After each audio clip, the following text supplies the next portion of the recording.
اس نے میرے حضور کے دین کو ذریعہ بحث بنا لیا. صبح بھی بحثیں، شام بھی بحثیں.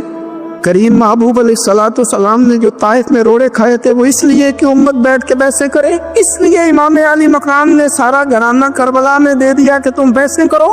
عمل کب کریں گے؟ کرو بحث، صبح بھی کرو، ہر بندہ کرے، مولوی بھی کرے، مفتی بھی کرے، مناظر بھی کرے. اور چلو علماء تو کبھی الہ کلمت الحق کے لیے کوئی گفتگو کر بھی لے. ہر چوک چوراہے میں بحث، ہر جگہ مناظرہ. خدا را بلا ضرورت تو چھوڑ دے، بلا وجہ تو چھوڑ دے.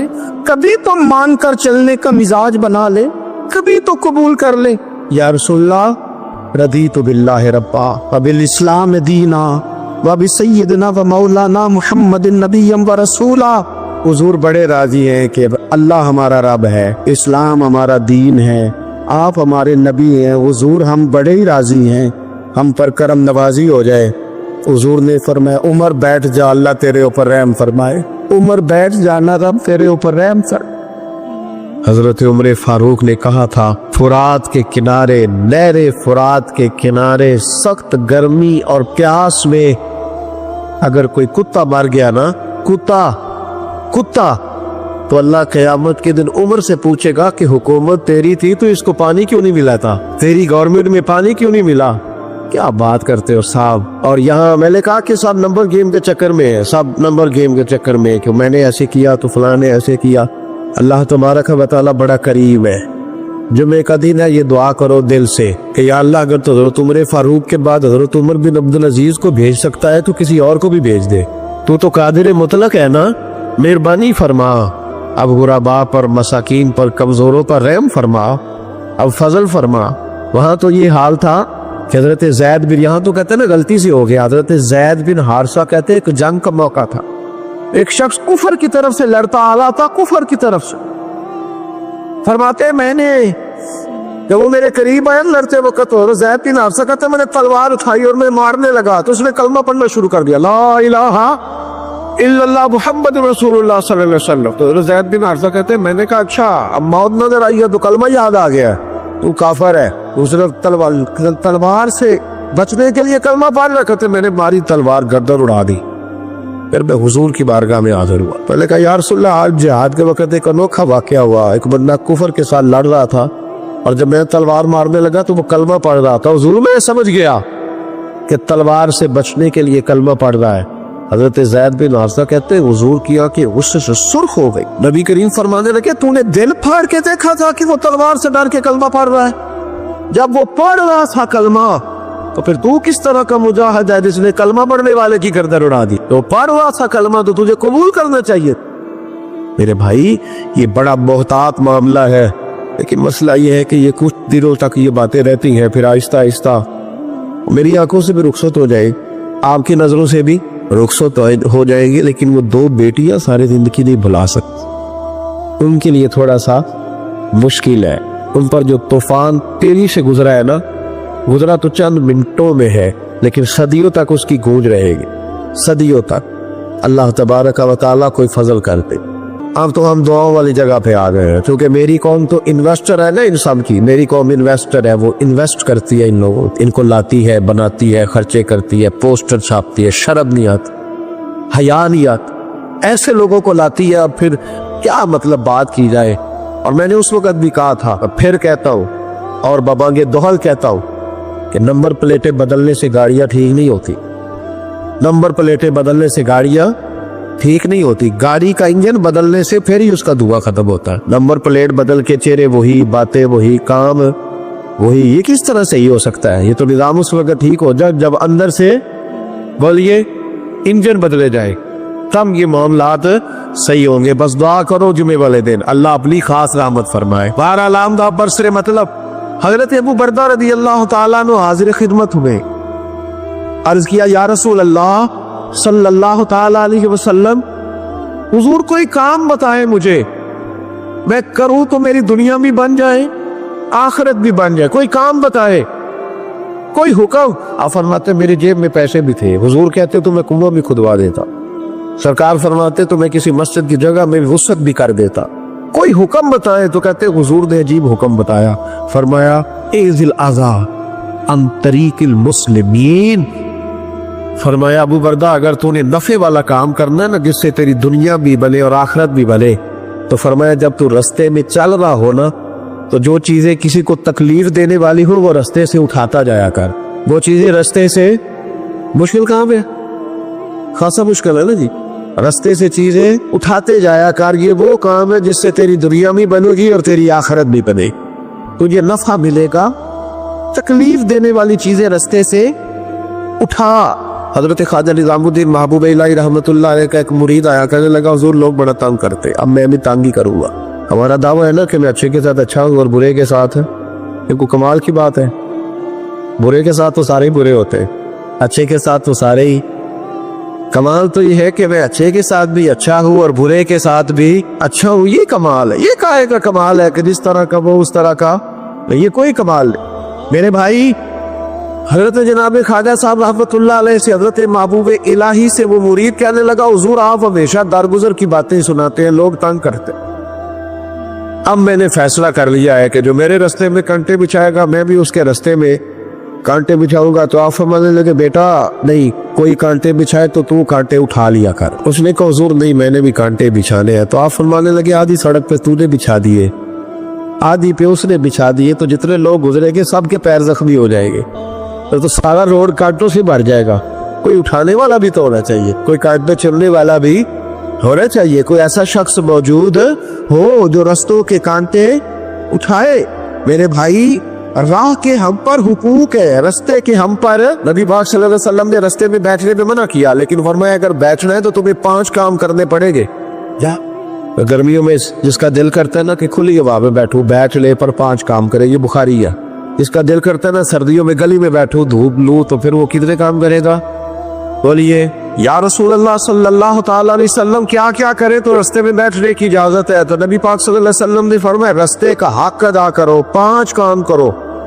یا رسول اللہ کون کون سے؟ فرمایا اگر رستے میں بیٹھنا ہے تو نظریں نیچی کر کے بیٹھو، اس کو بھی اس کو بھی، آنے والے کو بھی اور جانے والوں کو بھی دیکھنے کی تمہیں اجازت۔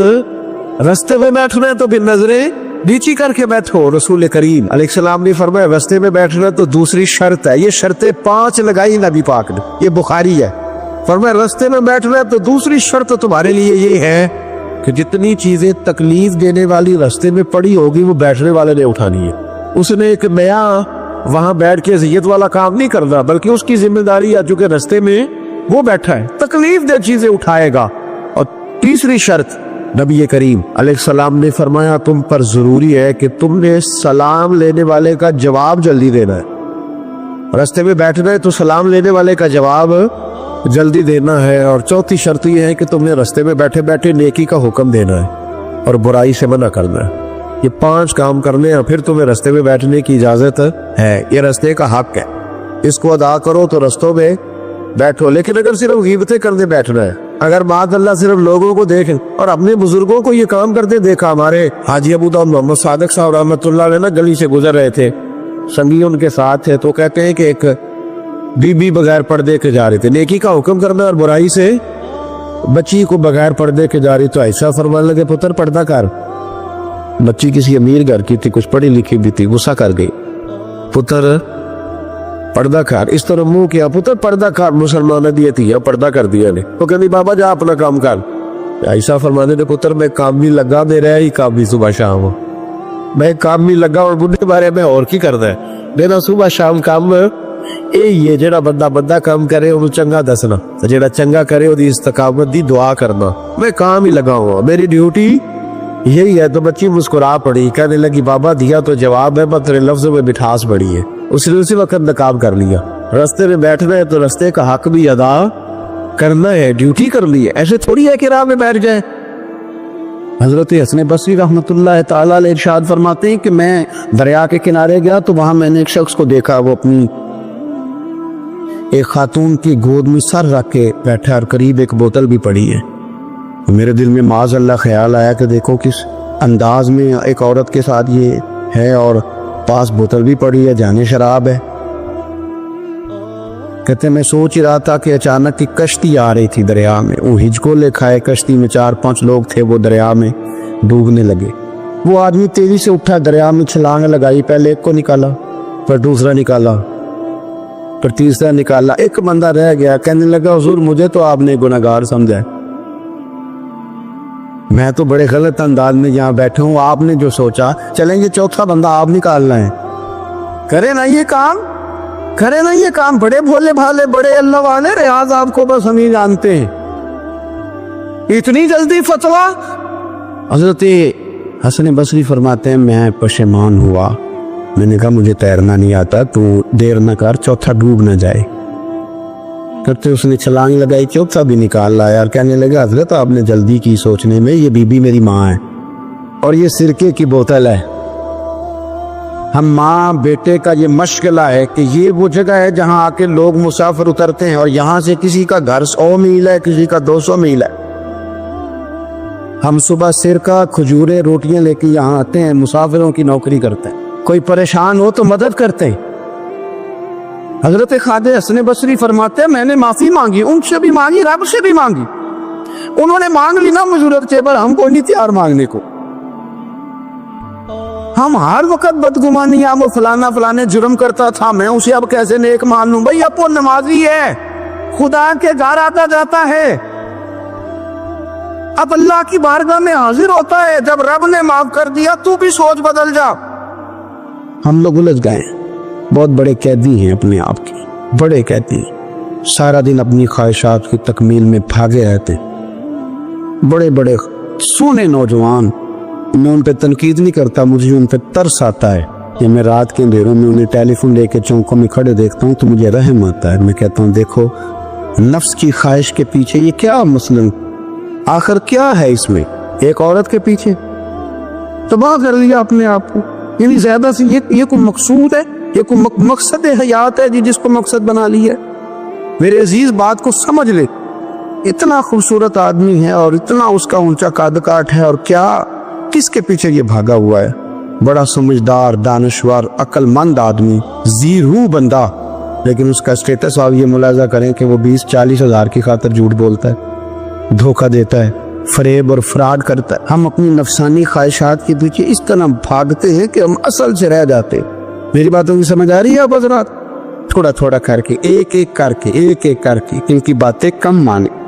وہ ضروری تو نہیں نا کہ سویرے ناشتہ بازار سے اپنی مرضی کا تگڑا کیا ہے، بازار سے لاٹ پوڑیاں چنے بہترین کھائے، اور پوڑیاں چنے ابھی کھائے نہیں، شاپر میں ڈالے ہوئے، اور وہ لے کے ابھی آ رہا ہے، تو ساتھ ہی رستے سے گوشت بھی چھوٹا اچھا لگا تو 2 کلو وہ بھی لے آئے کہ پوڑیاں چنے کھاؤں گا اور دوپہر کے لیے گوشت پکاؤں گا۔ وہ پہلے یہ تو کھا لے صاحب، اس سے تو نجات پا لے، یہ بدن نہیں ہضم ہوتا ہے کہ کچھ اور کرتا تیرے ساتھ، لیکن وہ گوشت بھی ساتھ لے آیا، یعنی ٹیبل پہ ناشتے کے ٹیبل پہ بیٹھ کے فیصلہ ہو رہا ہوتا ہے کہ ہم نے کیا کھانا ہے، ہم نے کدھر جانا ہے۔ سنگیو یاد رکھو، باتوں کو سمجھو اور غور کرو، یہ تھوڑا تھوڑا کر کے جب ہم چھٹکارا حاصل کرنے کی کوشش کریں گے نا، چھٹکارا حاصل کرنے کئی جگہ سے، اس جگہ سے اگر آپ کو تنبیہ ہوتی ہے نا، تنبیہ، اس میں بھی بڑا مزہ آتا ہے، اس میں بڑا، ہمارے ایک بزرگ تھے تو ایک دن میں گیا تو کہنے لگے الحمدللہ آج میں بڑے سکون میں ہوں۔ میں نے کہا جی وہ کیا ہوا؟ کہنے لگے میں اپنے آپ کو بڑا پیر تھا، سمجھنے لگ گیا تھا،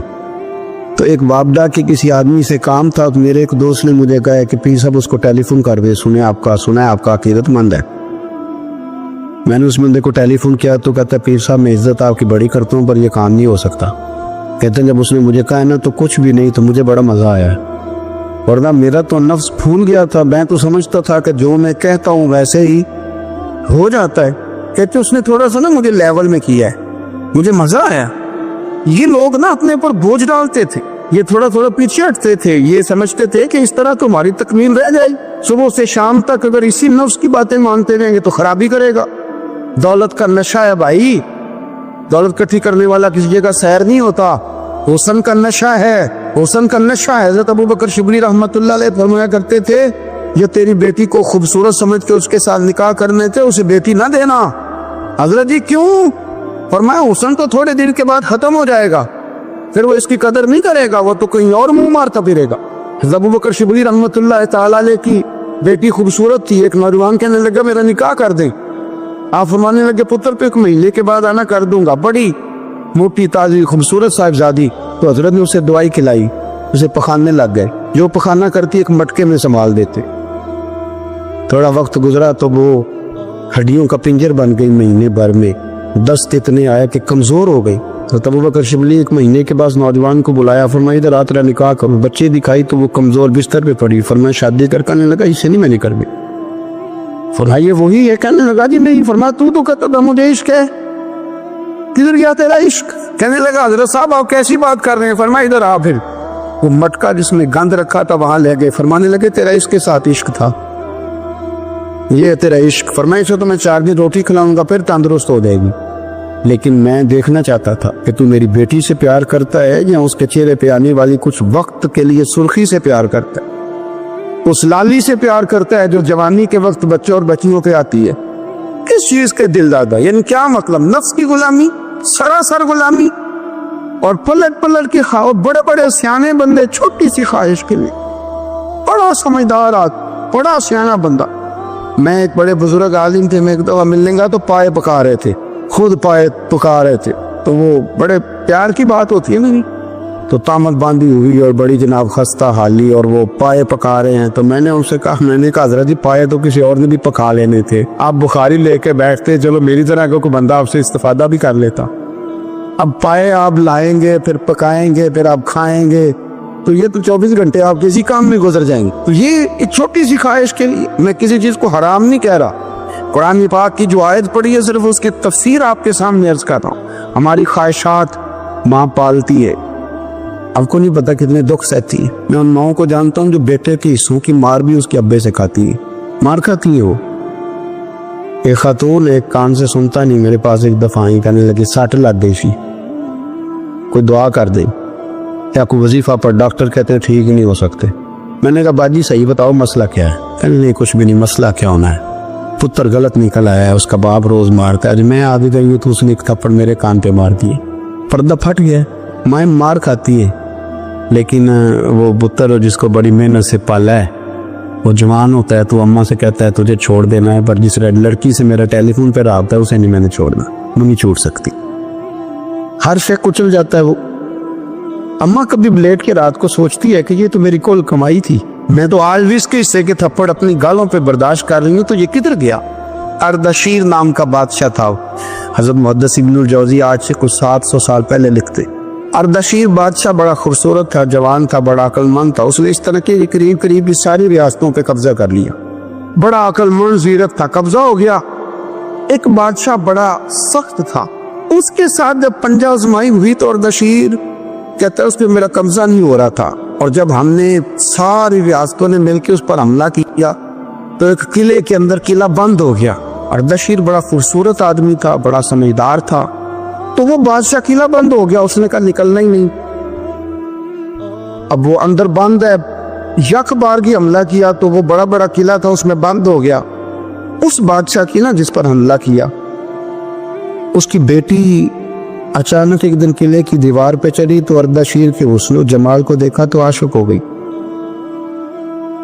اور اپنے ہی باپ کے خلاف اسے کہنے لگی کہ اگر تو میرے ساتھ شادی کا وعدہ کرے نا تو میں تجھے رستہ بتاتی ہوں حملہ کرنے کا۔ اس نے کہا میرا وعدہ رہا، تو رستہ بتا۔ اس نے رستہ بتایا اس لڑکی نے، اور بادشاہ نے حملہ کیا تو اس کا باپ قتل کیا، اس علاقے پہ قبضہ کیا شادی کے وعدے پر۔ ہاں نفسانی خواہش بندے کو اندھا کر دیتی، نہیں سمجھ رہتی اس کو میں کدھر جانا، اندھا کر دیتی۔ حملہ کیا، اور جب اس لڑکی کو لے کے آیا نا اپنے محل میں،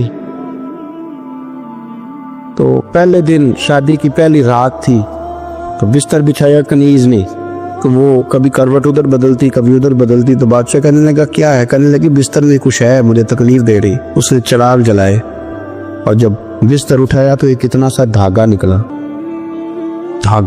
دھاگے سے عموماً تکلیف نہیں ہوتی، تو اس نے کہا تو اتنی نرم و نازک کہہ کے دھاگا؟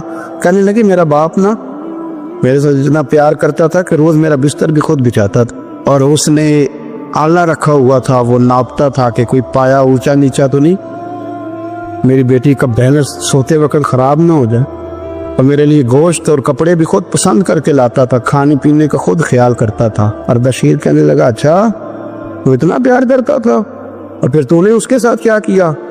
کہنے لگا بلاؤ کنیزوں کو بلایا، فرمایا اس کو اٹھاؤ اور جلاد کے پاس لے جاؤ،